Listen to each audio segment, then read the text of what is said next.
ఖాన్ రాజకుమారుడు అని తెలుసా? కళ్ళు చెదిరే ప్యాలెస్ ఆయన సొంతం. సైఫ్ తండ్రి నవాబ్ ఆఫ్ పటౌడీ రాజవంశానికి చెందిన వ్యక్తి. తండ్రి నుంచి వారసత్వంగా సైఫ్ కు రాజరికం. పూర్వీకులు నిర్మించిన భవనాన్ని తండ్రి జ్ఞాపకంగా కొనుగోలు చేసిన సైఫ్.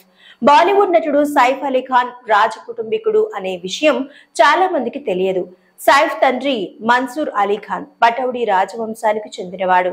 Mansoor Ali Khan Pataudi famous cricketer. ఆయనను టైగర్ పటౌడీ అని కూడా అంటారు. పటౌడీ బాలీవుడ్ నటి షర్మిలా ఠాగూర్ ను వివాహమాడారు. వారి కుమారుడే సైఫ్ అలీ ఖాన్. ఇప్పుడంటే రాజ్యాలు రాజులు లేరు, కానీ అనధికారికంగా సైఫ్ ఒక రాజకుమారుడు అని చెప్పుకోవాలి. ఆయన తండ్రికి వారి పూర్వీకుల నుంచి వారసత్వంగా కోట్ల రూపాయల విలువ చేసే ఆస్తులు సంక్రమించాయి. వాటిలో ముఖ్యమైనది హర్యానాలోని గుర్గావ్లో ఉన్న ప్యాలెస్. ఈ రాజభవనం విలువ 800 కోట్ల రూపాయలు.